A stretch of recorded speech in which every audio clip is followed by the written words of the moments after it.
আগুন যখন জ্বালায় না, আল্লাহ তাআলা আগুনকে বললেন কুলনা ইয়া নারু কুনি বারদাও ওয়া সালামান আলা ইব্রাহিম, হে আগুন আমার পয়গম্বর ইব্রাহিমের জন্য তুমি এয়ার কন্ডিশন হয়ে যাও। বারদাও ওয়া সালাম, ঠান্ডা এবং আরামদায়ক। ঠান্ডা আবার আরামদায়ক মানে হলো এয়ার কন্ডিশন, এসি। আল্লাহ তাআলা বলেন আগুন আমার বন্ধুর জন্য তুমি এয়ার কন্ডিশন হয়ে যাও। আগুন এয়ার কন্ডিশন হয়ে গেছে। দীর্ঘদিন জ্বলার পরেও নমরুদ দেখে আগুনের ভিতর কি যেন একটা হাঁটতেছে, চলাফেরা করতেছে, আরাম করতেছে। গভীরভাবে তাকিয়ে দেখে আর কেউ নয়, সেটা হলো ইব্রাহিম আলাইহিস সালাতু ওয়াস সালাম। নমরুদ আগুনকে ডাক দিয়ে বলে, আগুন আজ পর্যন্ত তুমি কত কিছু জ্বালিয়ে ছারখার করে দিয়েছ, আর আজকে আমি আমার শত্রুকে তোমার মধ্যে ফেলে দিয়েছি, কিন্তু আমার শত্রুকে তুমি জ্বালাও না। আগুনের জবান আল্লাহ তাআলা খুলে দিলে আগুন বলে, এই নমরুদ তুমি ভেবো না যে আমার জ্বালিয়ে দেওয়ার শক্তি আমি হারিয়ে ফেলেছি। আমার জ্বালিয়ে দেওয়ার শক্তি আমি হারাই নাই। আমি ইব্রাহিম আলাইহিস সালাতু ওয়াস সালামের জন্য ঠান্ডা হয়ে গেছি। তার মানে তুমি ভেবো না, তুমি এই কথা চিন্তা করো না আমার মধ্যে জ্বালানোর শক্তি নাই। যদি এই কথা ভাবো তাহলে তুমি আমার আগুনের মধ্যে তুমি প্রবেশ করে দেখো আমি তোমাকে জ্বালাইতে পারি কিনা। বলেন সুবহানাল্লাহ। মুহতারাম হাজিরিন, নমরুদ তর্কে পরাজিত। এবার যখন গায়ের জোর, এখন গায়ের জোরও পরাজিত। আল্লাহ তাআলা ইব্রাহিম আলাইহিস সালাতু ওয়াস সালাম বললেন, ইব্রাহিম তুমি আলহামদুলিল্লাহ আলহামদুলিল্লাহি ওয়া কাফা ওয়া সালামুন আলা ইবাদিহিল্লাযীনা ইসতাফা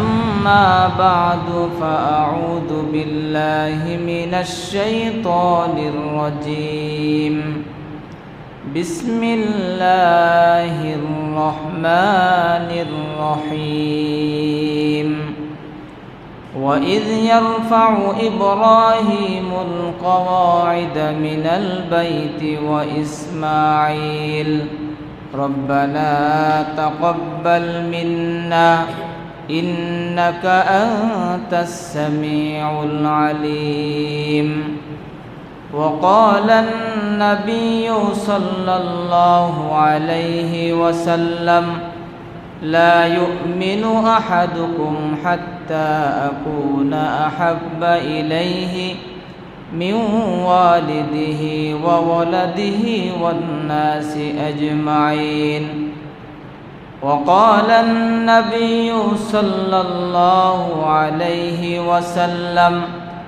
لا يؤمن أحدكم حتى يكون هواه تبعا لما جئت به أو كما قال عليه الصلاة والسلام اللهم صل على محمد وعلى آل محمد كما صليت على إبراهيم وعلى آل إبراهيم إنك حميد مجيد اللهم بارك على محمد وعلى آل محمد كما باركت على إبراهيم وعلى آل إبراهيم إنك حميد मजीद। रूह हुस्ने मुस्तफ़ा, रूह हुस्ने मुस्तफ़ा है, एक बहरे बेकरा, उसके साहिल तक कोई शेर बया पहुँचा नहीं। बलगुल उला बिकमालिही, कशफत दुजा बिजमालिही, हसनत जमीउ खिसालिही, सल्लु अलैहि व आलिही। रहे मेरे मस्कन हवाली काबा, बने मेरे मदफन दियारे मदीना। बलगुल उला बिकमालिही, कशफत दुजा बिजमालिही, हसनत जमीउ खिसालिही, सल्लु अलैहि व आलिही। ला इलाहा इल्लल्लाह, ला इलाहा इल्लल्लाह, ला इलाहा इल्लल्लाह, ला इलाहा इल्लल्लाह, ला इलाहा इल्लल्लाह, ला इलाहा इल्लल्लाह, ला इलाहा इल्लल्लाह, ला इलाहा।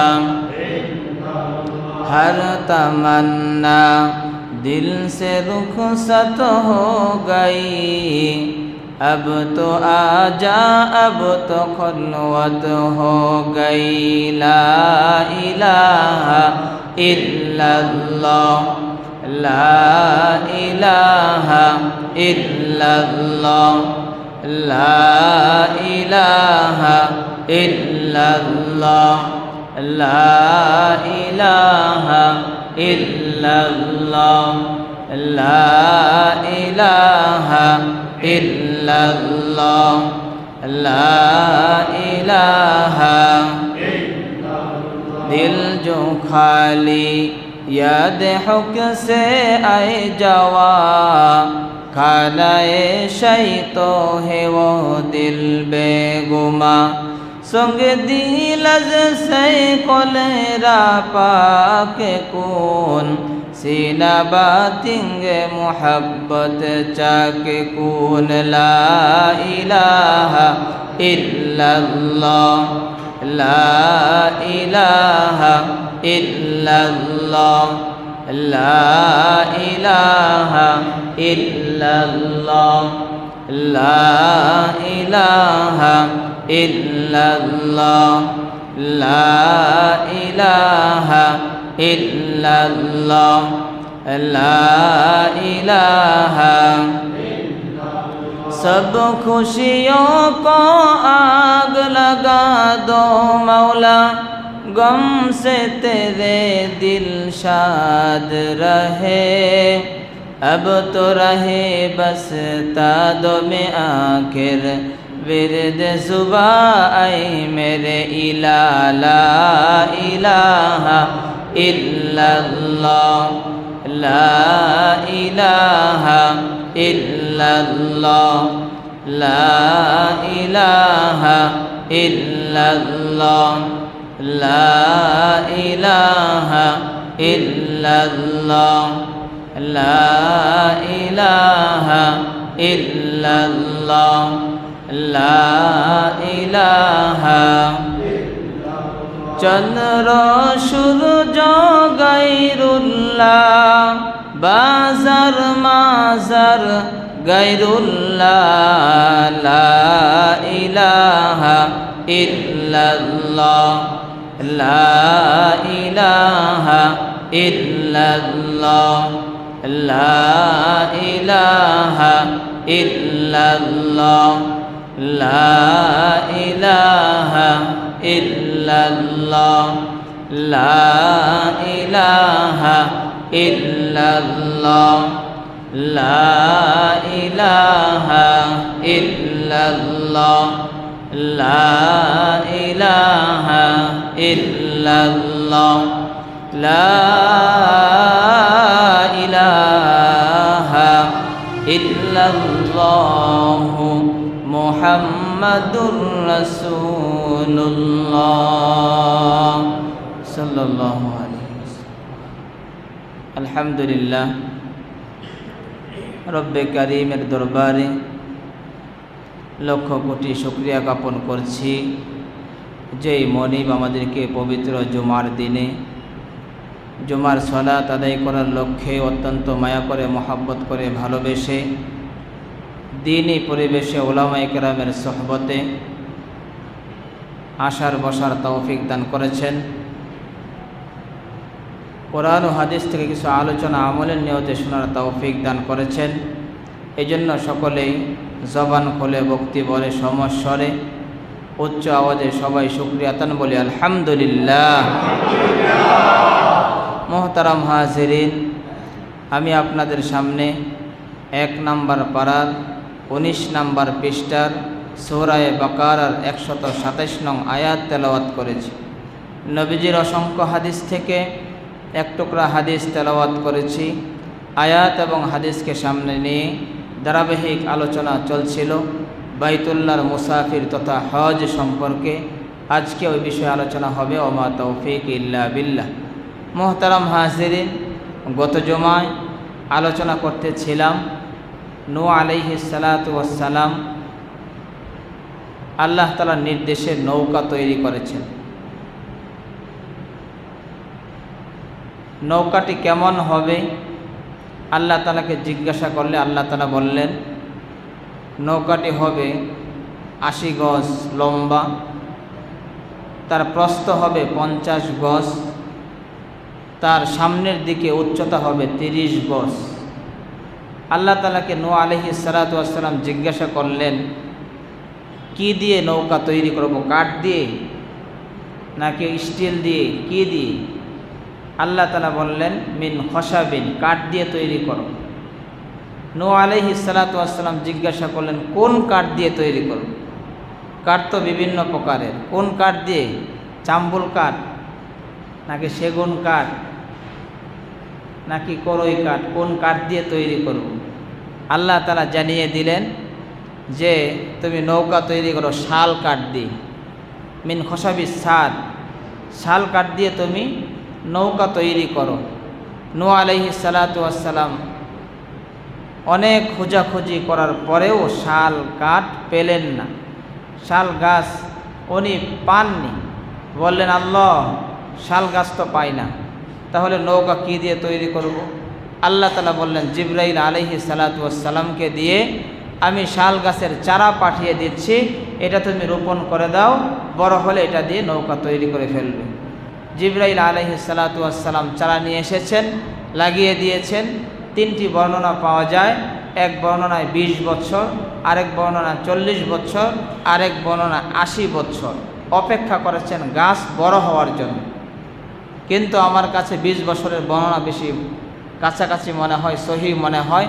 যাই হোক, গাছ যখন বড় হয়েছে, এবার নৌকা জিবরাইল আলাইহিস সালাতু ওয়াস সালামকে উস্তাদ বানিয়ে নৌকা তৈরি করে ফেললেন। আল্লাহ তাআলাকে বললেন, আল্লাহ, নৌকা তৈরি হয়েছে, ইঞ্জিন কোথায় পাবো? আল্লাহ তাআলা বলেন, ইঞ্জিন লাগবে না, তোমরা নৌকার মধ্যে উঠে তোমরা পড়বে বিসমিল্লাহি মাজরিহা ওয়া মুরসাহা ইন্না রাব্বি লাগফুরুর রহিম। এই দোয়া, এই আয়াত পড়ার সঙ্গে সঙ্গে নৌকা চলা শুরু হয়ে যাবে। মোহতারাম হাজিরিন, নৌকা চলতে শুরু করলো। নূহ আলাইহিস সালাতু ওয়াস সালাম তার 3 ছেলে, তার আওলাদ নিয়ে এবং যাদেরকে উঠানো প্রয়োজন, যারা ইসলাম ধর্ম গ্রহণ করেছে, যারা তাওহীদের কালিমা যারা গ্রহণ করেছে, তাদেরকে নিয়ে নৌকা এবার চালিয়ে দিলেন। 6 মাস নৌকা চলতে লাগলো। 6 মাস চলতে চলতে নৌকা আল্লাহ তাআলার ঘর, যেখানে কাবা ঘর বাইতুল্লাহ যেটা আল্লাহ তাআলা হাজার হাজার বছর পূর্বে আল্লাহ তাআলা ফেরেশতাদের মাধ্যমে আল্লাহ তাআলা পৃথিবীতে তৈরি করেছিলেন। ওই ঘর নূহ আলাইহিস সালাতু ওয়াস সালামের বন্যার কারণে ভেঙে গেছে, পানির নিচে চলে গেছে।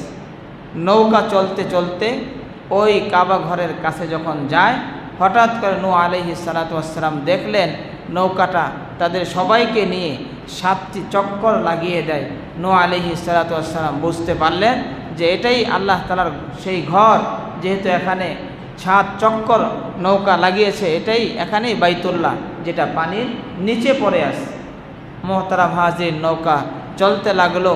চলতে চলতে জুদি পাহাড়ে গিয়ে নৌকা যখন জুদি পাহাড়ে গিয়ে অবস্থান করে, তখন নূহ আলাইহিস সালাতু ওয়াস সালাম সর্বপ্রথম কাককে বললেন, হে কাক, পানি শুকিয়ে গেছে, তুমি জমিনের মধ্যে নামো, গিয়ে দেখো জমিন ভালো করে শুকিয়েছে কিনা।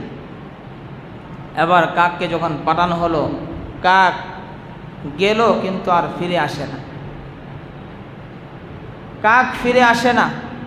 কবুতরকে পাঠালেন, কবুতর তুমি যাও, তুমি গিয়ে দেখো জমিন শুকিয়েছে কিনা, আমরা নামতে পারবো কিনা।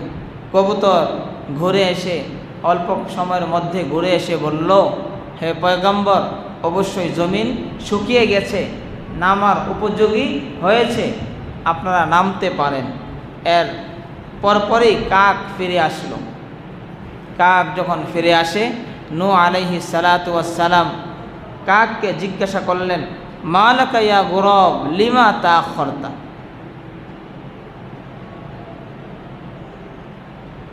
হে কাক, কি হলো তোমার? লিমা তাআখারতা, কেন তুমি বিলম্ব করেছ? তোমাকে সেই কখন পাঠিয়েছি সংবাদ আনার জন্য, কিন্তু সংবাদ না দিয়ে তুমি কোথায় চলে গেলে?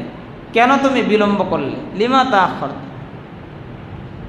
কাক জবাব দেয় যে, আমি পয়গম্বর, আমাকে ক্ষমা করবেন, আমি যখন জমিনের মধ্যে শুকিয়েছে কিনা সংবাদ আনার জন্য যখন যাই, তখন বিভিন্ন জায়গায় বিভিন্ন পশু পাখি, জীব জন্তু, গরু, এগুলো মরে পড়ে আছে। কারণ বিশাল বন্যা হয়েছে, যত জীব জানোয়ার ছিল, গরু ছিল, এগুলো বাস তারা মরে পচে আছে। আমি ওইটা খাওয়ার মধ্যে ব্যস্ত হয়ে পড়েছিলাম, গরু পচা এই খাওয়ার মধ্যে আমি ব্যস্ত হয়ে পড়েছি, আমাকে আপনি ক্ষমা করবেন, যার কারণে আমার বিলম্ব হয়ে গেছে, আমার ওই পচার খাওয়ার মধ্যে আমি ব্যস্ত হয়ে পড়েছি। নূহ আলাইহিস সালাতু ওয়াস সালাম বললেন, হে কাক, কিয়ামত পর্যন্ত তুমি মানুষের বসবাস থেকে তুমি দূরে থাকবে। আর কবুতরকে বললেন, হে কবুতর, তুমি যেহেতু এমন একটা কাজ তুমি করেছ, তুমি মানুষের বসবাস যেখানে, তোমারও বসবাস সেখানে, মানুষ যেখানে বসবাস করবে তার আশেপাশেই তুমি বসবাস করবে, বসবাসের জায়গা তোমার মানুষের আশেপাশেই হবে। এই জন্যই দেখা যায় মানুষ যে ঘরে বসবাস করে ওই ঘরেই উপরে একটু কবুতরের জন্য একটা ঘর তৈরি করে, মানুষের ঘরের আশেপাশেই কবুতর থাকে। কে বলেন ঠিক না বেঠিক? মুহতারাম হাজিরিন, নূহ আলাইহিস সালাতু ওয়াস সালাম এবার তার 3 সন্তান, হাম, শাম, ইয়াসির, এই 3 সন্তানকে নিয়ে যখন তারা জমিনের মধ্যে আগমন করলেন, নৌকা থেকে যখন নামলেন, অবতরণ করলেন, তখন পুরা পৃথিবী খালি। পুরা পৃথিবীতে কোনো ঘরবাড়ি নেই, পুরা পৃথিবীতে কোনো শহর নেই, এলাকা নেই, কোনো জনমানব নেই, কোনো মানুষ আর নেই। শুধু নৌকার মধ্যে তার যে 3 সন্তান এবং তার আওলাদ যারা, এরাই নৌকার মধ্যে যারা ছিল, বাস তারাই সন্তান এবং তার আওলাদেরা। এবার পৃথিবীতে যখন তারা অবতরণ করলেন, অবতরণ করে তারা একটি কল্পিত শহর, পরিকল্পিত একটা শহর তারা বানালেন। আর ওই শহরের নাম দেওয়া হলো বাবেল শহর। পরিকল্পিত শহরের নাম দিলেন তারা বাবেল শহর। বাবেল শহর বর্তমান আধুনিক মানচিত্রে বাবেল শহর আমরা কোথাও খুঁজে পাব না। আধুনিক মানচিত্রে ইরাক নামক যে দেশ আছে, এই ইরাকের অন্তর্গত শহর হলো বাবেল শহর, ইরাক। তো এই বাবেল শহর তারা সর্বপ্রথম এই বাবেল শহরকে তারা পরিকল্পিতভাবে শহর হিসাবে সাব্যস্ত করলেন, নাম দিলেন বাবেল শহর। এই বাবেল শহরের অধিপতি বাদশাহ হয় এক সময় নমরুদ। এই বাবেল শহরের বাদশাহ হয় নমরুদ। নমরুদ একবার স্বপ্নে দেখে যে তার এই বাবেল শহর আগুনে প্রজ্বলিত হয়ে ছারখার হয়ে গেছে, আগুন লেগে সমস্ত শহর পুড়ে ছারখার। নমরুদ যখন এই স্বপ্ন দেখে তখন এই তার যে সমস্ত পণ্ডিত আছে তাদেরকে জমা করে ব্যাখ্যা চাইলেন যে আমি এমন এমন স্বপ্ন দেখেছি, আমার সমস্ত রাজ্য বাবেল শহর আগুন লেগে ছারখার হয়ে গেছে, আমি ব্যাখ্যা চাই। তখন যারা ওই যুগের পণ্ডিত ছিলেন তারা ব্যাখ্যা দিলেন যে এমন এক সন্তান আপনার এই শহরে জন্মগ্রহণ করবে, যার কারণে আপনার বাদশাহী চলে যাবে। দ্বিতীয়ত, আপনি যে খোদা দাবি করেন, আপনি খোদা, আপনি বড় খোদা, আপনি যে খোদা দাবি করেন, আল্লাহ তাআলাকে আপনি স্বীকার করেন না, আপনি নিজেই খোদা। এই খোদা দাবি যে করেন, এই খোদায়িত্ব চলে যাবে। এক তো আপনার বাদশাহী চলে যাবে, আপনার যে খোদায়িত্ব দাবি করেন এই খোদায়িত্বও চলে যাবে। এমন এক সন্তান আপনার এই বাবেল শহরের মধ্যে জন্মগ্রহণ করতে যাচ্ছে। নমরুদ বলে যে এই সন্তান আমি জন্মগ্রহণ করতে দিব না। আইন জারি করলেন, আজ থেকে কেউ এই বাবেল শহরে সন্তান জন্ম দিতে পারবে না। সন্তান জন্ম দিতে পারবে না, এটা হলো জন্ম নিয়ন্ত্রণ আইন। সর্বপ্রথম এর প্রবর্তক হলো নমরুদ, যে আজ থেকে আমার এই শহরে কেউ সন্তান জন্ম দিতে পারবে না। যদি সন্তানই জন্ম দিতে না পারে তাহলে ওই সন্তান, যার কারণে তার খোদায়িত্ব চলে যাবে, যার কারণে তার বাদশাহী চলে যাবে, তাহলে যদি সন্তানই জন্ম না হয় তাহলে কিছুই যাবে না। এই জন্য সে জন্ম নিয়ন্ত্রণের আইন জারি করে দিল। এই আইনকে বাস্তবায়ন করার জন্য একজন ডিরেক্টর সে নিয়োগ করল, যে এটার খোঁজখবর রাখবে যে সন্তান যাতে জন্ম না হয়।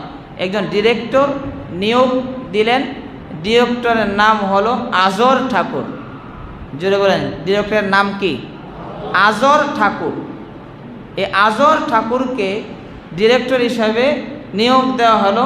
সে সব কিছু দেখভাল করবে, কোনো সন্তান যেন এই শহরে জন্মগ্রহণ করতে না পায়। কিন্তু আল্লাহ তাআলার ইচ্ছা, আল্লাহ তাআলা এই শহরে সন্তান জন্ম দিবেন। আর নমরুদের ইচ্ছা হলো এই শহরে সন্তান জন্ম সে হতে দিবে না। বলেন তো ইচ্ছা কারটা বাস্তবায়ন হবে? আরো জোরে বলেন, কার? আল্লাহ তাআলার। আল্লাহ তাআলা বলেন, হে নমরুদ, তুমি চাও, তুমি চেষ্টা করতেছ সন্তান জন্ম যাতে গ্রহণ না করতে পারে। শোনো, তুমি যে ডিরেক্টর নিয়োগ করেছ, যে দেখভাল করবে সন্তান হয় কি হয় না, আমি আল্লাহ তাআলা ইচ্ছা করেছি তোমার এই ডিরেক্টর আজর ঠাকুরের ঘরেই আমি আল্লাহ তাআলা ওই সন্তানকে পাঠিয়ে দেব। যাকে দিয়ে পাহারা দিবে, যাকে দায়িত্ব দিয়েছ দেখভালের, তার ঘরেই আমি ওই সন্তান পাঠিয়ে আমি তাকে লালন পালন করিয়ে তারপরে তোমার বাদশাহী আর খোদায়িত্ব আমি চিরতরে নিঃশেষ করে দেব। মোহতারাম হাজিরিন, আজর ঠাকুর, তার নাম হলো আজর ঠাকুর। আজর ঠাকুর কেন তার নাম? আজর এটা হলো তাদের হিন্দুদের এক দেবতার নাম আজর। সে এই দেবতাকে নিজ হাতে বানিয়ে সে নমরুদকে উপহার দিত, বিক্রি করত নমরুদের কাছে। এই আজর দেবতাকে নিজ হাতে বানিয়ে বাস বাদশার কাছে বিক্রি করত, উপহার দিত। এই জন্য তার নামই হয়ে যায় আজর ঠাকুর। মোহতারাম হাজিরিন, আল্লাহ তাআলা এই আজর ঠাকুরের ঘরেই হজরতে ইব্রাহিম আলাইহিস সালাতু ওয়াস সালামকে জন্ম দিলেন। জন্ম দেওয়ার পরে আস্তে আস্তে বড় হয়। বড় হওয়ার পরে এবার ইব্রাহিম আলাইহিস সালাতু ওয়াস সালাম তার বাবাকে লক্ষ্য করে একদিন বলে, ইদ ক্বালা ইব্রাহিমু লিআবিহি আযরা, ইদ ক্বালা লিআবিহি আযরা, ইদ ক্বালা ইব্রাহিম, ইদ ক্বালা ইব্রাহিমু লিআবিহি আযরা আতাত্তাখিযু আসনামান আলিহা ইন্নী আরাকা ওয়া কওমাকা ফি দালালিম মুবিন। ইব্রাহিম আলাইহিস সালাতু ওয়াস সালাম বাবাকে লক্ষ্য করে বলে, তার বাবা আজর ঠাকুরকে বলে, আতাত্তাখিযু আসনামান আলিহা, হে বাবা আপনি কি আসনাম, সনাম মানে মূর্তি, আতাত্তাখিযু আসনামান আলিহা, আপনি কি এই মূর্তিকে রব হিসাবে স্বীকার করেন? আপনি কি এই মূর্তিকে রব হিসাবে মানেন? অথচ আপনাকে এই মূর্তি কোনো উপকার করতে পারবে না, এই মূর্তি আপনার কোনো ক্ষতিও করতে পারবে না। নিজ হাতে মাটি দিয়ে, খড়কুটা দিয়ে, রশি দিয়ে বেঁধে, মাটি দিয়ে চোখ, নাক, হাত, কান আপনি নিজেই বানিয়েছেন। এই মূর্তি দাঁড়াতে পারে না। মূর্তির পিছনে লম্বা একটি বাঁশ ঢুকিয়ে দিয়ে তারপরে পায়ের মধ্যে বাঁশ লাগিয়ে দাঁড় করিয়েছেন। কি বলেন, ঠিক না বেঠিক? ইব্রাহিম আলাইহিস সালাতু ওয়াস সালাম বলেন, ইদ ক্বালা ইব্রাহিমু লিআবিহি আযরা আতাত্তাখিযু আসনামান আলিহা, হে বাবা আপনি কি এই মূর্তিকে রব হিসাবে মানেন? আপনি কি এই মূর্তিকে রব বানাতে চান, রব হিসাবে স্বীকার করতে চান, গ্রহণ করতে চান? অথচ এই মূর্তি আপনার কিছুই করতে পারবে না। ইন্নী আরাকা ওয়া কওমাকা ফি দালালিম মুবিন। ইব্রাহিম আলাইহিস সালাতু ওয়াস সালাম বলে, আমি আপনাকে, আপনার গোত্রকে দেখতেছি স্পষ্ট গুমরাহির মধ্যে আছেন। স্পষ্ট, প্রস্পষ্ট আর গুমরাহির মধ্যে আপনাকে আর আপনার জাতিকে আমি দেখতেছি। এবার বাবা বলে, সর্বনাশ, আমি কাকে লালন পালন করতেছি? আমার সন্তান আমার বিরুদ্ধে কথা বলে, আমি যা করি এগুলি পছন্দ মনে হয় না। আমার বিরুদ্ধে সন্তান বাবার বিরুদ্ধে কথা বলে। মোহতারাম হাজিরিন, মনে রাখতে হবে, বাবা যদি ভুল পথে থাকে তাহলে অবশ্যই সন্তান বাবার বিরোধিতা করতে পারে, আর অবশ্যই বিরোধিতা করা প্রয়োজন। আমরা অনেকে অনেক সময় বলি যে আমার বাপ দাদা যা করে গেছে এটা কি ভুল? আমার বাবা, আমার দাদা সারা জীবন এই কাজটা করে গেছে, এটা কি ভুল ছিল?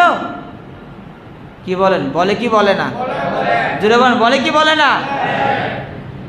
যদি আপনার বাবা যেই কাজটি করত যদি ভুল হয়, আসলে যদি কাজটা ভুল, তাহলে আপনার বাবা করলেও ভুল, দাদা করলেও ভুল, আপনার সমস্ত গোষ্ঠী করলেও ভুল। কি বলেন, ঠিক না বেঠিক? ভুল তো ভুলই, বাবা করলেই কি সঠিক হয়ে যাবে? আপনার বাবা যে কাজটা করত এটা কি যদি ভুল হয় সেটা কি সন্তানের জন্য করা জরুরি?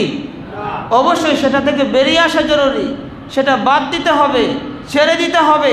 সেটা ভুল, আপনার বাবা হয়তো বুঝতে পারেনি, হয়তো সঠিক সন্ধান সে পায়নি অথবা তালাশ করেনি, কিন্তু আপনি হয়তো বাবা ছিল লেখাপড়া কম, আপনি শিক্ষিত হয়েছেন, আপনি লেখাপড়া করেছেন, জ্ঞান বুদ্ধি বাবার থেকে অনেক সময় সন্তানের বেশি হয়, কি বলেন, হয় কি হয় না?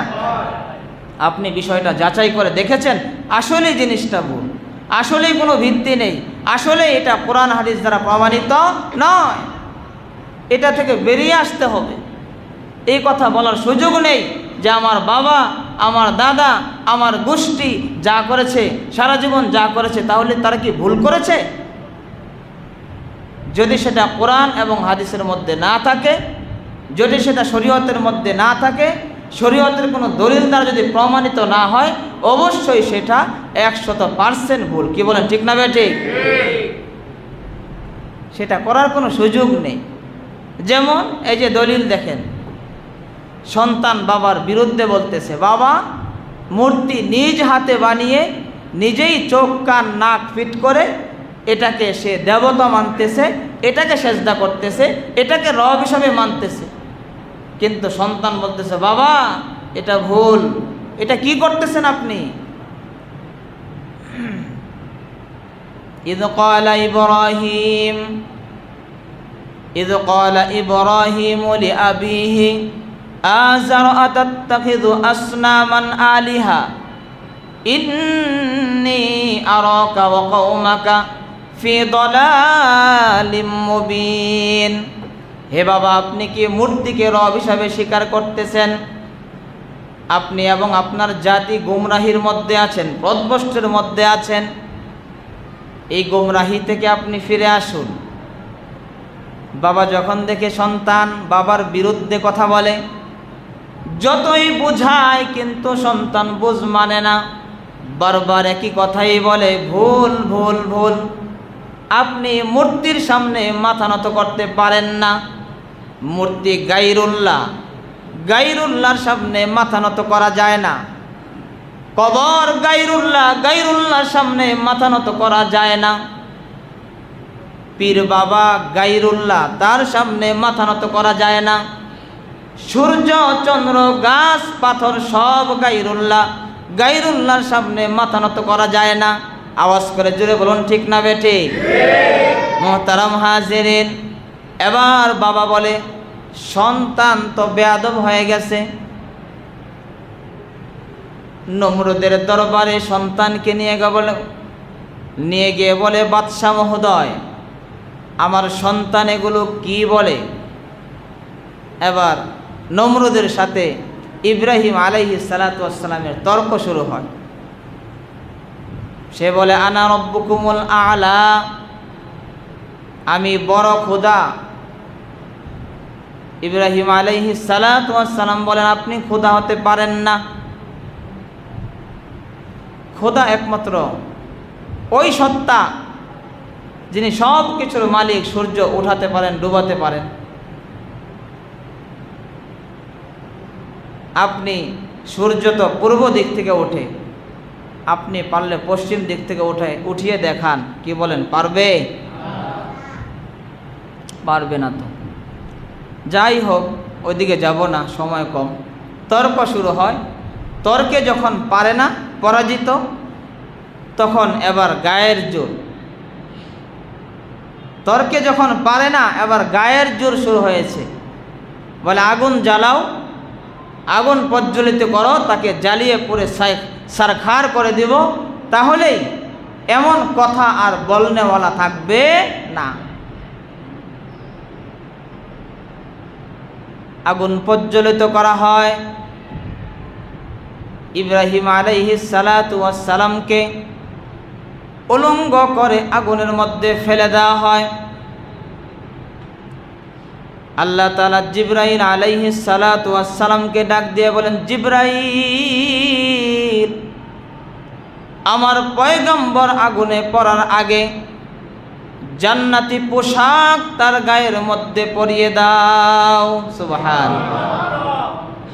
ইব্রাহিম আলাইহিস সালাতু ওয়াস সালাম আগুনের মধ্যে নিক্ষেপ করা হয়েছে, আর জিবরাইল অর্ডার পাওয়ার সঙ্গে সঙ্গে ইব্রাহিম আলাইহিস সালাতু ওয়াস সালাম আগুনে পড়ার আগেই জান্নাতি পোশাক তার গায়ে পরিয়ে দেওয়া হয়েছে। শরীর থেকে চলে গেছে দুনিয়াবি পোশাক, আর গায়ের মধ্যে জড়িয়ে দেওয়া হয়েছে জান্নাতি পোশাক। কি বলেন, ভালো হয়েছে না খারাপ হয়েছে? আরো ভালো পোশাক, দামি পোশাক, উত্তম পোশাক পেয়েছেন। এবার আগুনের মধ্যে যখন ফেলে দেওয়া হয়, আগুন তো জ্বালায় না। আগুন যখন জ্বালায় না, আল্লাহ তাআলা আগুনকে বললেন, কুলনা ইয়া নারু কুনি বারদাও ওয়া সালামান আলা ইব্রাহিম। হে আগুন, আমার পয়গম্বর ইব্রাহিমের জন্য তুমি এয়ার কন্ডিশন হয়ে যাও। বারদাও ওয়া সালাম, ঠান্ডা এবং আরামদায়ক। ঠান্ডা আবার আরামদায়ক মানে হলো এয়ার কন্ডিশন, এসি।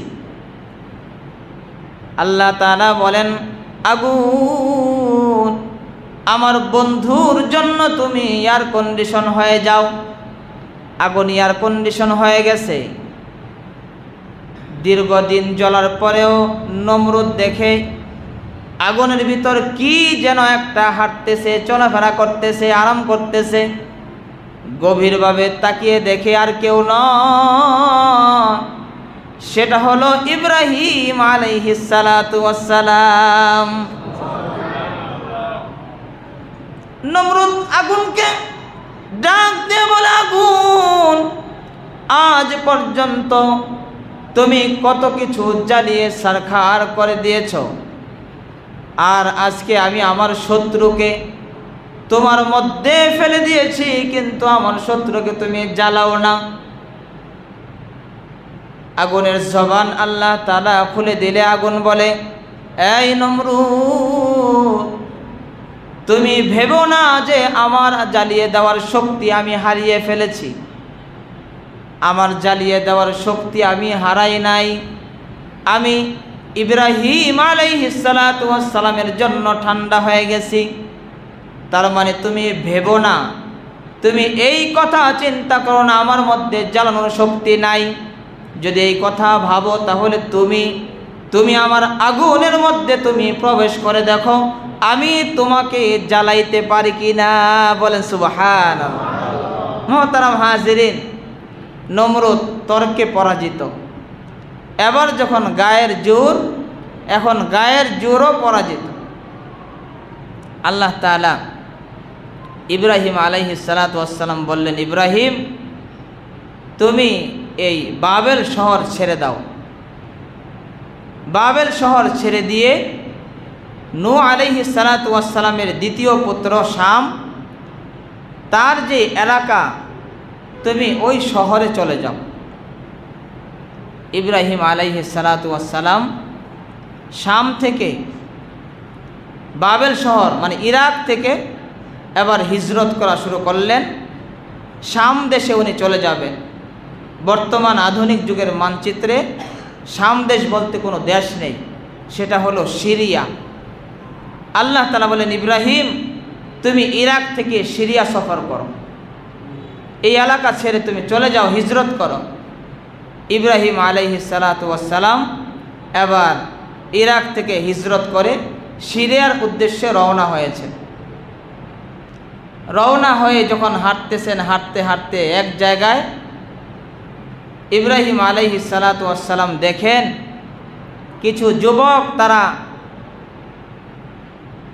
সজ্জিত হয়ে সুন্দর সুন্দর পোশাক পরিধান করে কোথায় যেন যায়। জিজ্ঞাসা করলেন, আপনারা কোথায় যান? বলেন, আমরা তো বাদশার মেয়ের বিবাহের প্রস্তাব নিয়ে যাচ্ছি। বাদশার মেয়ে যাকে পছন্দ করবে সেই তাকে বিবাহ করতে পারবে, আমরা ওখানে যাচ্ছি। মুহতারাম হাজিরিন, ইব্রাহিম আলাইহিস সালাতু ওয়াস সালাম আল্লাহ তাআলার পারমিশন নিলেন। মালিক, বিবাহ করা প্রয়োজন, যদি আপনার পক্ষ থেকে অনুমতি থাকে তাহলে আমিও একজন প্রার্থী হতে চাই। কি বলেন, অনুমতি লাগবে কি লাগবে না? অভিভাবক তো আল্লাহ তাআলা। আল্লাহ তাআলার পয়গম্বর বন্ধু অনুমতি চাইলেন, অনুমতি দেওয়া হলো। এবার উনিও প্রার্থী হয়ে গেলেন, লাইনে গিয়ে দাঁড়ালেন। ইব্রাহিম আলাইহিস সালাতু ওয়াস সালাম যখন বাদশার বাড়িতে গিয়ে যখন এক কর্নারের মধ্যে লাইনে দাঁড়ালেন, এবার অন্য অন্য যুবকেরা তাকিয়ে বলে, এই তুমি কে? তোমার চুল ঠিক নেই, কাপড় চোপড় ভালো না, আমরা স্মার্ট হয়ে এসেছি, আমাদের তো সিরিয়াল নাই, আমাদেরকেই পছন্দ করে কি করে না সেটারই কোনো গ্যারান্টি নাই, আর তুমি চুল এলোমেলো, কাপড় চোপড় তেমন ভালো না। হ্যাঁ, কিন্তু আরেকজন বলে, এই তুমি যে তাকে জিজ্ঞাসা করো, দেখো তো তার নাকটা কত উঁচা, তার নাক, তোমার নাক বুসা, তার নাক কত ভালো, দেখো তাকিয়ে। কারণ আল্লাহ তাআলা পয়গম্বরদেরকে, আল্লাহ তাআলার বন্ধুদেরকে জামানার সবচাইতে সুন্দর করে আল্লাহ তাআলা বানিয়েছেন। সুবহানাল্লাহ। ইউসুফ আলাইহিস সালাতু ওয়াস সালাম তার জামানার সমস্ত যুবক থেকে সুন্দর। ইব্রাহিম পয়গম্বর তার জামানার সবচেয়ে সুন্দর করে আল্লাহ তাআলা বানিয়েছেন। ঈসা আলাইহিস সালাতু ওয়াস সালাম তার যুগের জন্য সবচাইতে সুন্দর। মুসা আলাইহিস সালাতু ওয়াস সালাম তার যুগের জন্য সবচাইতে সুন্দর করে আল্লাহ বানিয়েছেন। আখিরি জামানার পয়গম্বরকে আল্লাহ তাআলা এমন সুন্দর করে বানিয়েছেন, সমস্ত পয়গম্বরদের সৌন্দর্য যদি একত্র করা হয় তারপরেও আখিরি জামানার পয়গম্বরের সাথে তুলনা হয় না। সুবহানাল্লাহ। ইব্রাহিম আলাইহিস সালাতু ওয়াস সালাম প্রার্থী হয়ে যখন দাঁড়ায়, ওইদিকে বাদশার মেয়ে সারা তার সাথী যারা আছে তাদেরকে বলতেছে, আমার সাথীরা শোনো, সুন্দর সুন্দর যত কাপড় আছে আমার গায়ে তোমরা জড়িয়ে দাও, সুন্দর সুন্দর যত অলংকার আছে আমার গায়ের মধ্যে তোমরা পরাও। কারণ আমার মন বলে, রাত্রিবেলা আমি যাকে স্বপ্নে দেখি, আমার স্বপ্নের পুরুষ মনে হয় আজকে উপস্থিত হয়ে গেছে। আমি স্বপ্নে যাকে দেখি মনে হয় আমার ওই স্বপ্নের রাজপুরুষ মনে হয় উপস্থিত হয়েছে। সুন্দর সুন্দর পোশাক অলংকার তোমরা আমার গায়ে জড়িয়ে দাও। মোহতারাম হাজিরিন, এবার বাদশার মেয়ে সারা সাজুগুজু করে যখন উঠানের মধ্যে বের হয়, এবার তালাশ করতেছে, রাত্রিবেলা যাকে স্বপ্নে দেখি সে কোথায়। তালাশ করতে করতে দেখে এক কর্নারের মধ্যে ওই লোকটা দাঁড়ানো। সরাসরি ওই লোকটার কাছে গিয়ে বলে, আনতা ইব্রাহিম, হে যুবক তুমি কি ইব্রাহিম? তোমার নাম কি ইব্রাহিম? ইব্রাহিম আলাইহিস সালাতু ওয়াস সালাম বলেন, নাম। হ্যাঁ আনা ইব্রাহিম, হ্যাঁ আমি ইব্রাহিম। মুহতারাম হাজিরিন, আল্লাহ তাআলার পক্ষ থেকে যেহেতু অনুমতি নেওয়া হয়েছে, আল্লাহ তাআলা সারাকে তার বন্ধুর চেহারা আগ থেকেই দেখাতেন যে তাকে তুমি পছন্দ করবে, নেককার মানুষ আমার বন্ধু, তাকে তুমি বিবাহ করবে। সরাসরি গিয়ে জিজ্ঞাসা করলেন, আনতা ইব্রাহিম, আপনার নাম কি ইব্রাহিম? বললেন, হ্যাঁ আমার নাম ইব্রাহিম। এবার দুজনের বিবাহ সম্পন্ন হয়ে যায়। মুহতারাম হাজিরিন, এবার সারাকে নিয়ে ইব্রাহিম আলাইহিস সালাতু ওয়াস সালাম বললেন, আমি বিবাহ করেছি, ঘর জামাই থাকবো না। বিবাহ করেছি, আমার গন্তব্যস্থল হলো বাইতুল মুকাদ্দাস। আমি বাইতুল মুকাদ্দাসের উদ্দেশ্যে রওনা হয়েছি, আমি সেখানে চলে যাব। এবার সারাকে সঙ্গে নিয়ে যখন ইব্রাহিম আলাইহিস সালাতু ওয়াস সালাম সামনে যায়, পথিমধ্যে জালিম বাদশার মুখোমুখি হয়ে গেলে স্ত্রী সারাকে জালিম বাদশা ধরে নিয়ে যায়। জালিম বাদশা যখন সারার দিকে মনোবঞ্চনা পূরণ করার জন্য যখন হাত বাড়ায়, আল্লাহ তাআলার পক্ষ থেকে হাত প্যারালাইসিস হয়ে যায়, হাত আর সামনে চলে না। জালিম বাদশা তার নিকটস্থ যারা আছে তাদেরকে বলে, এই কোথায় থেকে ধরে নিয়ে এসেছ? হাত বাড়ানোর সঙ্গে সঙ্গে হাত বিকলাঙ্গ হয়ে গেছে, কিন্তু মেয়েটা অনেক সুন্দরী। এবার কাছের যারা তারা বলে, এই মহিলা অবশ্যই নেককার, তার স্বামীও নেককার, সে যেমন সুন্দর তার স্বামীও সুন্দর, বলে স্বামীকে ধরে নিয়ে আসো। ইব্রাহিম আলাইহিস সালাতু ওয়াস সালামকে ধরে নিয়ে আসা হয়। ইব্রাহিম আলাইহিস সালাতু ওয়াস সালামকে বললেন, হে আল্লাহর বন্ধু পয়গম্বর ইব্রাহিম, তোমরা স্বামী স্ত্রী মিলে আমার জন্য দোয়া করো, আল্লাহ তাআলা যেন আমার হাতকে ভালো করে দেয়। এবার ইব্রাহিম আলাইহিস সালাতু ওয়াস সালাম সারা দুজনে মিলে আল্লাহ তাআলার কাছে দোয়া করে।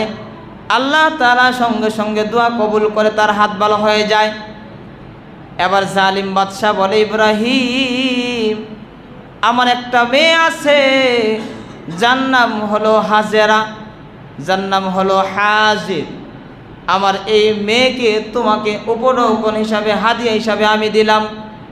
আমার পক্ষ থেকে আমার মেয়েকে তোমাকে হাদিয়া হিসাবে দিলাম। ইব্রাহিম বলে, না, আমরা পয়গম্বর, আমরা আল্লাহর বন্ধু, আমরা মেয়ে মানুষ হাদিয়া হিসাবে গ্রহণ করি না, উপঢৌকন হিসাবে গ্রহণ করি না। যদি দিতে চান তাহলে আমার সাথে বিবাহ বন্ধনে আবদ্ধ করে দিতে হবে। এটা আমার প্রথম স্ত্রী সারা, আর আপনার মেয়ে হাজেরা হবে আমার দ্বিতীয় স্ত্রী। বলেন সুবহানাল্লাহ। মুহতারাম হাজিরিন, বাস বিবাহ বন্ধনে আবদ্ধ হয়ে যায়। ইব্রাহিম আলাইহিস সালাতু ওয়াস সালাম যখন দুই স্ত্রী নিয়ে সিরিয়ায় চলে গেলেন, তখন এই মুহূর্তে বাইতুল্লাহর অবস্থা হলো, কাবা ঘরের অবস্থা হলো, বন্যার কারণে নূহ আলাইহিস সালাতু ওয়াস সালামের যেই বন্যা ছিল, বন্যার কারণে আল্লাহ তাআলার ঘর সেটা ভেঙ্গে জঙ্গলে পরিণত হয়ে গেছে এবং পলিমাটি তার উপরে পড়ে এটা মাটিতে ঢাকা পড়ে গেছে। এদিকে আল্লাহ তাআলার ঘর ও নির্মাণ করা প্রয়োজন। আল্লাহ তাআলার ঘরকে আবার পুনর্নির্মাণ করার জন্য আল্লাহ তাআলা সর্বপ্রথম দ্বিতীয় স্ত্রীর ঘরে একটা সন্তান দিলেন, হযরত ইসমাঈল আলাইহিস সালাতু ওয়াস সালাম। যখন দ্বিতীয় স্ত্রীর ঘরে যখন সন্তান হয়েছে, প্রথম স্ত্রী তো রাগ, প্রথম স্ত্রীর ঘরে হয়নি, দ্বিতীয় স্ত্রীর ঘরে প্রথম সন্তান আল্লাহ তাআলা দিলেন। যতই যাই হোক সতীন তো, কি বলেন, ঠিক না বেটি? সতীন একটু তো গায়ে লাগে। দ্বিতীয় স্ত্রীর ঘরে সন্তান এসে গেছে, আমার কোনো খবর এখনো নেই, একটু সতীনে মনোমালিন্যতা। আল্লাহ তাআলাও চান যে একটু পৃথক করে দেয়, দুইজনকে আলাদা করে দেয়, দুইজনকে দুই জায়গায় রাখি। আল্লাহ তাআলার যে ইচ্ছা তার ঘর বাইতুল্লাহকে আবার পুনর্নির্মাণ করা, এই জন্য আল্লাহ তাআলা বললেন, ইব্রাহিম সন্তানকে নিয়ে তো খুব খুব খুশি, বৃদ্ধ বয়সে বুড়া বয়সে সন্তান পেয়েছ, খুব তো খুশি, আমার ঘরও নির্মাণ করতে হবে, যাও স্ত্রীকে নিয়ে হাজারাকে আলাদা করে ফেলো, সতীন যাতে না লাগতে পারে, আলাদা হয়ে যাক, আমারও ইচ্ছা আলাদাই হোক। সন্তানকে নিয়ে আর স্ত্রীকে নিয়ে, দ্বিতীয় স্ত্রীকে নিয়ে তুমি সিরিয়া থেকে হিজরত করো, হিজরত করে তুমি আমার ঘর, যেখানে আমার ঘরের ফাউন্ডেশন যেখানে মাটি চাপা পড়ে আছে, তুমি সেখানে চলে যাও, আমার বাইতুল্লাহর কাছে মক্কায় চলে যাও, সেখানে গিয়ে তাদেরকে নির্বাসন দিয়ে আসো।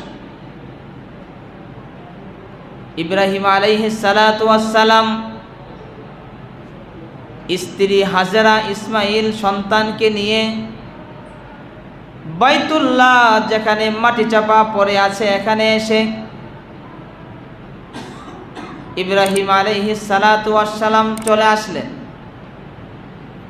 সেই সিরিয়া থেকে মক্কা, যে যুগে কোনো বিমান ছিল না, যে যুগে কোনো রিক্সা, টেম্পো, যে যুগে কোনো ট্রাক, অটো রিক্সা ছিল না, হেঁটে হেঁটে পায়দল সফর করে মরুভূমি পার হয়ে জঙ্গল পেরিয়ে বাইতুল্লাহ যেই জঙ্গলের নিচে চাপা পড়ে আছে জঙ্গলের মধ্যে চলে আসলেন।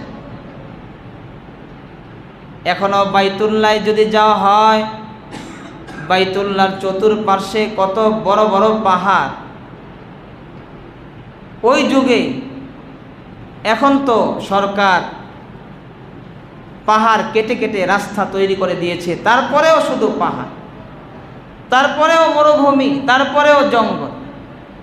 আর কত শত শত বছর পূর্বে ওই সময় আল্লাহ তাআলার গায়বী নুসরত ছিল তাদের উপরে। এই পাহাড় পর্বত পেরিয়ে, জঙ্গল পেরিয়ে বাস এই জঙ্গলে চলে এসেছে। সন্তান ইসমাইলকে বিবি হাজেরার কোলে দিয়ে বলে, সন্তানকে কোলে দিয়ে এবার কোনো কথা না বলে স্বামী চলে যাচ্ছে। বিবি হাজেরা পিছন থেকে ডেকে বলে, স্বামী আমার, এই মরণ জঙ্গল, যেই মরণ জঙ্গলের মধ্যে পানির ব্যবস্থা নেই, যেই মরণ জঙ্গলের মধ্যে খাবারের ব্যবস্থা নেই, যেই মরণ জঙ্গলের মধ্যে মানুষের সমাজ নেই, যেই মরণ জঙ্গলের মধ্যে জনমানবহীন এক জঙ্গল, খাবার নেই, পানি নেই, এই জন্য কোনো পশু পাখি পর্যন্ত এই জঙ্গলে থাকে না। জনমানবহীন, পানিহীন, খাবারহীন, মানুষের সমাজ ব্যবস্থাহীন এক জঙ্গলের মধ্যে আমাদেরকে রেখে আপনি চলে যাচ্ছেন। স্বামী আমার জানতে চাই, আপনি কি নিজের ইচ্ছায় চলে যাচ্ছেন আমাদেরকে এখানে রেখে, না আল্লাহ তাআলার ইচ্ছায় আমাদেরকে রেখে চলে যাচ্ছেন? ইব্রাহিম আলাইহিস সালাতু ওয়াস সালাম ডাক দিয়ে বলে, বিবি আমার, আমরা পয়গম্বরেরা নিজের পক্ষ থেকে কোনো কাজ করি না, তোমাকে এই মরণ জঙ্গলে রেখে চলে যাচ্ছি তাও আল্লাহ তাআলার ইচ্ছায়। এবার হাজরা ডাক দিয়ে বলে, স্বামী আমার, যদি আল্লাহ তাআলার ইচ্ছায় যদি রেখে যান তাহলে আমি এই প্রশ্ন আপনার কাছে করতে চাই না, আমাদের খাবার ব্যবস্থা কে করবে, আমাদের পানির ব্যবস্থা কে করবে, আমরা মানুষের সমাজ পাবো কোথায়, জনমানব কোথায় পাবো, এই প্রশ্ন আমরা করতে চাই না। যেই আল্লাহ তাআলা আমাদেরকে এখানে রাখার জন্য বলেছেন, ওই আল্লাহ তাআলাই আমার সব কিছু ব্যবস্থা করে দিবেন। কি বলেন, ব্যবস্থা করবে কে? উচ্চ আওয়াজে বলেন, ব্যবস্থা করবে কে? ব্যবস্থা করবে আল্লাহ। ইব্রাহিম আলাইহিস সালাতু ওয়াস সালাম চলে যায়। এবার আল্লাহ তাআলা খাবারের ব্যবস্থা করে দেন। জিবরাইল আলাইহিস সালাতু ওয়াস সালামকে ডাক দিয়ে বলেন, ও জিবরাইল, ইয়ামান দেশের মধ্যে যেই বাগানটা বিশ্বের মধ্যে সবচাইতে উন্নত বাগান, যে বাগানের মধ্যে সারা বৎসর সব ফল হয়, ওই বাগানটা তুমি তোমার ডানার মধ্যে করে নিয়ে আসো। ইয়ামান দেশ থেকে ওই বাগানটা তোমার ডানার মধ্যে করে এনে আমার ঘর বাইতুল্লাহ 7টা চক্কর লাগিয়ে বাইতুল্লাহর পাশে এটা তুমি স্থাপন করে দাও। জিবরাইল আলাইহিস সালাতু ওয়াস সালাম তৎকালীন যুগে ইয়ামান দেশ থেকে ওই বাগানটা পাখাই করে এনে 7 চক্কর লাগিয়ে বাইতুল্লাহ থেকে একটু দূরে তায়েফ নামক জায়গার মধ্যে, তায়েফ নামক যেই জায়গা, ওখানে বাগানের নামেই এলাকার নাম হয়ে গেছে, ওখানে জিবরাইল আলাইহিস সালাতু ওয়াস সালাম স্থাপন করে দিলেন। এই জন্য দেখা যায় যেটা বাইতুল্লাহ থেকে 30 কিলোমিটার দূরে ওই বাগানে যেই ফল হয়, এই ফল আরব বিশ্বে সমস্ত পৃথিবীতে এই ফলগুলো যায়, সমস্ত আনসিজন ফল সেখানে হয়। মুহতারাম হাজিরিন, বিবি হাজেরা এবার পানির জন্য সন্তানকে রেখে দৌড়াইতেছে। সাফা মারওয়া দুই পাহাড়ের মধ্যে দৌড়ায়, পানি কোথায় পাওয়া যায় এভাবে 7 চক্কর লাগানোর পরে দেখে একটা আওয়াজ নিচে শুনতে পায়। এসে দেখে সন্তানের পায়ের গোড়ালির আঘাতে আঘাতে যেই জমিন, এই পাথরি জমিন থেকে আল্লাহ তাআলা কুদরতিভাবে পানির ব্যবস্থা করে দিয়েছেন। মানুষের সমাজ কিভাবে প্রতিষ্ঠা হয়? ইয়ামান দেশ থেকে একদল কাফেলা, ব্যবসায়ী কাফেলা, তারা যখন এদিক দিয়ে যাচ্ছিল হঠাৎ করে তাকিয়ে দেখে একজন মহিলা সন্তান নিয়ে বসা। জিজ্ঞাসা করে, আপনি এখানে কিভাবে? এই মরণ জঙ্গলে কোনো মানুষ যেখানে বসবাস করে না, পশু পাখি বসবাস করতে পারে না, আপনি এখানে কিভাবে আসলেন? সব কিছু বলার পরে এবার এই কাফেলা ইয়ামান দেশের বাদশার কাছে গিয়ে বলে, এমন এমন অবস্থা। বাদশাহ নিজ খরচে, বাদশাহী খরচে ওই জঙ্গল কেটে একটা মানুষ, একটা সমাজের ব্যবস্থা করে দেয়। সুবহানাল্লাহ। বাদশাহ নিজ খরচে বাহিনী লাগিয়ে বাস এই জঙ্গল কেটে একদম সাফ করে একটা মানুষ বসবাসের উপযোগী করে দিলেন। তারপরে দেখা যায় আস্তে আস্তে মানুষ এখানে বসবাস করা শুরু করে দেয়। এখনো পর্যন্ত বাইতুল্লাহ জঙ্গলের নিচে মাটি চাপা পড়ে আছে, এখনো পর্যন্ত পুনর্নির্মাণ হয়নি। মুহতারাম হাজিরিন, আস্তে আস্তে এটা পুনর্নির্মাণ হবে। তারপরে তওয়াফ হবে, যেখানে হাজি সাহেবরা বর্তমানে গিয়ে তওয়াফ করেন। অনেকে হজে চলে গেছেন, অনেকে যাবেন। মুহতারাম হাজিরিন, এটা এমন এক ঘর, সর্বপ্রথম ঘর, যেই ঘর বরকতময় ঘর, যেটা মানুষের হেদায়েতের জন্য আল্লাহ তাআলা বলেছেন আমি তৈরি করেছি। এই ঘর, এটা হজের মাস। এই হজ, এই ঘর তওয়াফ করা মানে জীবনের সমস্ত গুনাহগুলোকে মোচন করা। এই ঘরের যাওয়ার তামান্না সবার দিলের মধ্যে রাখা, এই ঘরের তাওয়াফের তামান্না দিলের মধ্যে রাখা।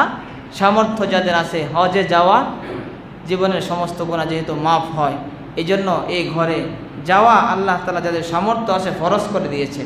আমরা যেদিকে ফিরে নামাজ পড়ি, যে বাইতুল্লাহর দিকে ফিরে নামাজ পড়ি, এটা প্রতিটা মুমিনের অন্তরে তামান্না থাকবে, জীবনে একবার হলেও এই বাইতুল্লাহ যাব, যেদিকে ফিরে আমি নামাজ পড়ি, আমি মুসলমান, আমার কাবা আছে, আমার মালিকের একটা ঘর আছে, ওই ঘরে আমি যাব, তওয়াফ করব, পাশাপাশি নবীজির রওজা মদিনায় যাব, সেখানে গিয়ে নবীজি দেখি নাই, কিন্তু নবীজির রওজা, যে নবী এখনো পর্যন্ত জিন্দা, তার কবরের মধ্যে ওই নবীকে গিয়ে সালাম দেব, এই তামান্না সকলের দিলে আছে তো ইনশাআল্লাহ। আল্লাহ তাআলা আমাদের প্রত্যেককে বাইতুল্লাহর মুসাফির হওয়ার তৌফিক দান করেন, সবাই বলে আমিন। এবং নবীজির রওজা ধারে আমাদের প্রত্যেককে গিয়ে সালাম পৌঁছানোর তৌফিক দান করেন, সবাই বলে আমিন। ওয়া আখিরু দাওয়ানা আলহামদুলিল্লাহি রাব্বিল আলামিন।